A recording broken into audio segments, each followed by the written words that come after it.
Vous connaissez pour beaucoup Emmanuel, vous savez qu'il est hanté par deux choses. La première, c'est aider les gens à se parler autrement, et en particulier dans les situations où les gens ont du mal à se parler bien.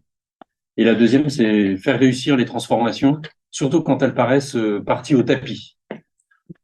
Alors ce livre est le fruit de ces deux obsessions et aussi d'une solide recherche, mais pas une recherche de théoricien, une recherche menée sur le terrain, et pour beaucoup avec des gens qui sont dans cette pièce, des compagnons de route qui font le même métier que toi, ou des clients, et vous êtes nombreux ici ce soir.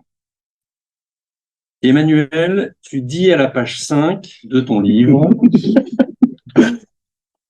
je cherche à apporter ma pierre à l'édifice de la réflexion collective sur la transformation. Non. Les situations de transformation dans les organisations créent de nombreuses incompréhensions, des malentendus, des blocages.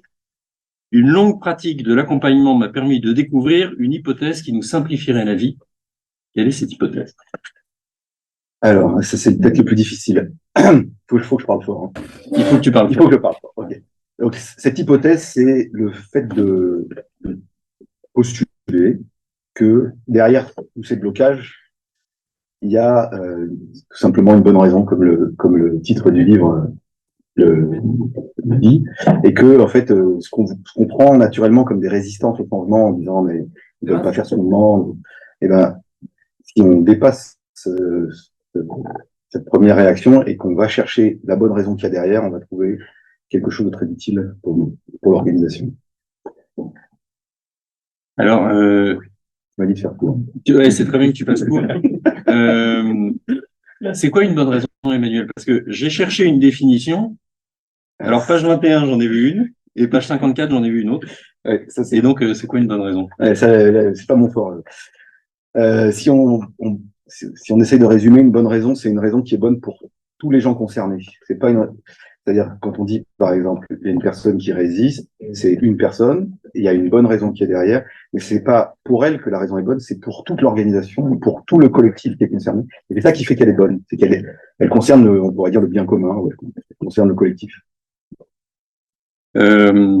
C'est cohérent avec les deux autres. C'est cohérent avec les deux autres définitions. Je te confirme. Tu t'intéresses aux bonnes raisons et pourtant, est-ce que les mauvaises raisons peuvent pas nous aider? Il y a quand même beaucoup de littérature qui a été écrite pour nous aider à comprendre, à mieux gérer le caractère des gens, à gérer avec un peu de tactique aussi les situations où les gens bloquent, où il y a ce qu'on appelle les résistances au changement, les jeux aussi de pouvoir, d'intérêt dans les organisations. Toi, tu sembles pas du tout t'arrêter là-dessus. Est-ce que c'est pas quand même utile de regarder un peu les mauvaises raisons? Pourquoi toi, tu t'intéresses que aux bonnes raisons? Parce que c'est un parti pris. Dans ton livre, tu ne parles que des bonnes raisons. Oui, alors pour répondre au début de ta question, qu'est-ce qui fait que moi je m'intéresse pas aux mauvaises raisons? Si je fais basique, c'est que ça sert à rien, ça marche pas. On dit par exemple la mauvaise raison, c'est que la personne ne veut plus de pouvoir. Ok, peut-être c'est vrai. Mais qu'est-ce que je fais avec ça? Je vais la voir et je vais lui dire tu vas avoir moins de pouvoir. J'ai jamais vu ça marcher quoi. Donc du coup, la mauvaise raison, elle existe peut-être, mais elle est inutile. Et peut-être la chose qui est un peu délicate à croire ou à comprendre, c'est que même s'il y a une mauvaise raison, dessous, il y en a une bonne. Même si la personne elle a un enjeu de pouvoir, et ben, si elle résiste, derrière, il y a une raison qui est bonne, et c'est celle-là qu'on veut, et l'autre, le pouvoir, ben, c'est son affaire, entre guillemets, ou c'est l'affaire de son boss. Il n'y a pas grand-chose à en tirer. Il n'y a tirer. pas grand-chose à en tirer, quoi. C'est ça, malheureusement.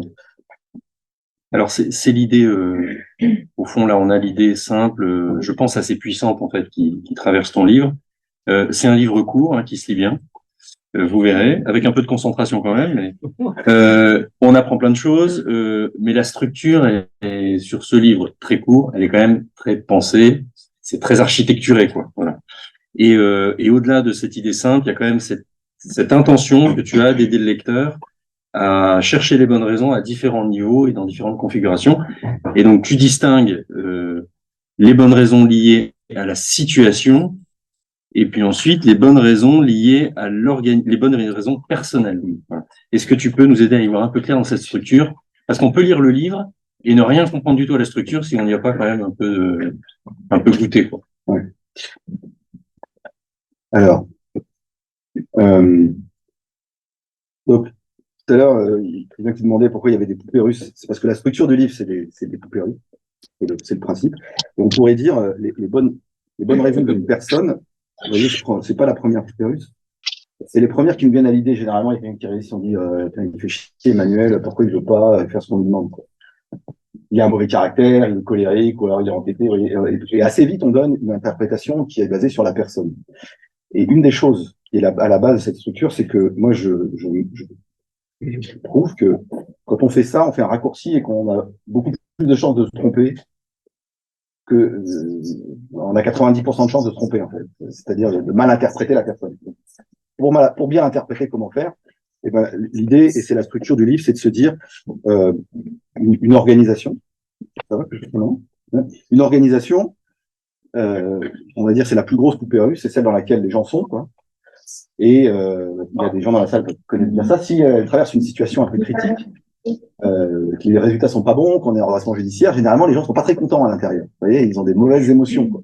Et on peut faire tout ce qu'on veut sur le bien-être, ils auront toujours des mauvaises émotions tant que la société ira pas mieux. Vous voyez ce que je veux dire? Et du coup, ça veut dire que ça, c'est la première bonne raison. C'est que si le business va pas bien, le moral sera pas bon, et on pourra faire tout ce qu'on veut aux autres niveaux. On pourra dire qu'Emmanuel est colérique, mais on n'aura pas résolu le problème et on n'arrivera pas à avancer. Donc l'idée, c'est de dire, il y a on est plongé quand on est une personne dans une organisation, dans une situation, et que pour chercher à trouver la bonne raison, on a intérêt à commencer par la situation la plus large possible et à descendre au fur et à mesure. Et en procédant par élimination. Et en procédant par élimination. Donc d'abord, est-ce que le business va bien? Ouais. Ensuite, est-ce que l'organisation est suffisamment bien? Par exemple, parfois on dit, bah tiens, tous les commerciaux, ils vont pas bien. Ah ouais, tous les commerciaux vont pas bien. Ou tous les acheteurs, ou tous les. Donc, du coup, c'est peut-être pas une personne qui a un problème, c'est l'organisation. C'est une deuxième solution. Là, c'est la deuxième chose qu'on regarde. Ensuite, on se dit, bah non, en fait, la boîte, elle va bien, l'organisation est suffisamment bonne. Les gens sont dans une équipe, et si l'équipe dysfonctionne, parce qu'il y a trop de conflits, ou pas assez de contacts, ou parce que, je ne sais pas, ben, c'est assez difficile d'aller bien. Donc, du coup, bon, et enfin, quand on a regardé ça, l'équipe, on se dit, bah, c'est peut-être la personne. Ok, c'est peut-être la personne qui a une bonne raison elle-même dans sa fonction. Donc, c'est ça la structure. Mais en dernier ressort.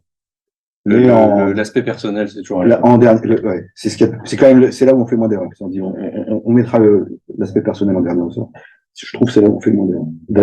Alors, quand tu balayes ces différentes configurations, ces différents cas de figure, en fait, tu t'apportes à chaque fois des cas, qui sont des cas réels, qui pour certains concernent des gens qui sont ici, je crois. Ouais, les prénoms ont été changés. Pas toujours. Et parfois, l'idée, c'est d'apporter à chaque fois des clés, d'accord? Il y a un truc qui m'a frappé, c'est que tu balayes ces différentes situations, ça donne une structure assez architecturée, mais en plus, tu as gardé dans ton livre une foultitude de petits excursus théoriques qui sont hyper bien faits, hein, qui sont très pédagogiques, mais qui sont à chaque fois comme des petits, c'est presque des petits encarts. Alors, on apprend plein de trucs du coup, hein, sur l'effet de halo, la disruption, l'antifragilité, les modes de pensée, les systèmes 1 et 2, enfin je pourrais les lister, hein, l'inclusion, l'inconscient, le processus parallèle, les neurones miroirs, la théorie de l'ego de Jung, et puis je dois en oublier. Pourquoi dans ton désir de balayer et d'apporter des clés pour chacune de ces situations, tu as gardé tous ces petits exercices théoriques qui sont vachement bien faits, mais qui sont quand même à chaque fois un peu des pas de côté.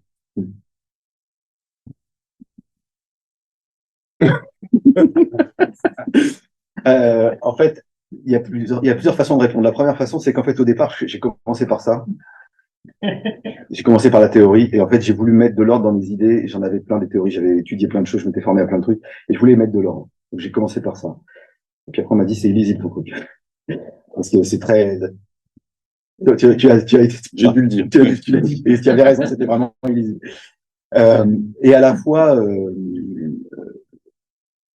il y a je me dis, moi, j'ai vraiment à cœur que tout ce travail que j'ai fait, s'il y a des gens que ça intéresse, ils puissent aller plus loin. Et donc, de citer mes sources. Et il y a plein de choses. C'est pas mes idées, je les ai juste ordonnées. Donc, et puis, ouais, je pense que c'est vraiment important pour moi de me situer dans une ligne.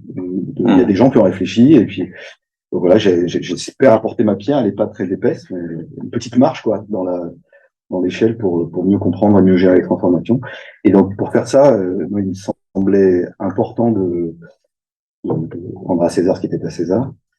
Et puis, c'est aussi l'idée, je pense, qui est vraiment au cœur. Je ne vais pas vous embêter avec ça, moi je peux en parler pendant des heures de la théorie, mais c'est de dire, en fait, je pense que si on n'a qu'un seul cadre de référence, si on n'a qu'une seule théorie, qu'une seule poupée, on voit qu'un bout du monde, quoi. Et en fait, pour bien interpréter les situations, les organisations, c'est complexe. Il y a des personnes, il y a des équipes, il y a des business. En fait, il y a vraiment beaucoup de dimensions. On peut pas une blague, quoi. On peut pas réduire ça enfin, moi, je pense que c'est vraiment simplifié. On ne peut pas être trop simpliste. Et donc, à chaque fois, on a besoin d'une grille théorique pour regarder un angle, quoi. Et je dis pas que je les ai toutes, mais en tout cas, j'ai commencé à me dire, à essayer de les répertorier, celles que je comprenais et que je vais arriver que je comprenais suffisamment pour pouvoir les retranscrire. Voilà. Donc, c'est ça qui fait qu'il y a à chaque fois et vous avez un tout petit peu, parce que j'ai beaucoup expurgé. Mais du coup, quand on a préparé cette interview, parce qu'on a fait un tir à blanc, je te faisais un parallèle avec un prof à l'université que j'avais trouvé génial. Et je sais pourquoi m'est venu ce parallèle, parce qu'en fait, je trouve que ça c'est un commentaire, c'est pas une question. Et du coup, c'est une vraie synthèse, quoi. Parce que tu réussis, le tour de force que tu réussis en 150 pages, ce qui est quand même très serré, c'est de faire une synthèse d'offrir une pensée intégrée, quoi. Voilà, en allant te nourrir de plein de sources, c'est hyper réussi. Voilà. Dans ton livre, dans les choses qui m'ont marqué, il y a des expressions. Voilà. Thibaut qui est ici disait, il y a des punchlines, quoi. Il y a des phrases qui sont vraiment marquantes. Puis il y a aussi des expressions un peu intrigantes, quoi. Et il y en a une sur laquelle je reviens toujours, moi, c'est l'équipe, chaînon manquant de la transformation. Et dans tes poupées russes, là, tu dis il y a le business, il y a l'organisation, il y a l'équipe, et puis il y a la personne. Donc l'équipe, elle est quand même assez centrale. Est-ce que tu peux expliquer pourquoi l'équipe est le chaînon manquant de la transformation? Parce que je crois que c'est assez central en fait dans le bouquin. Oui, puis pas que dans le bouquin, mais faut pas que je m'en mêle les pinceaux. Alors,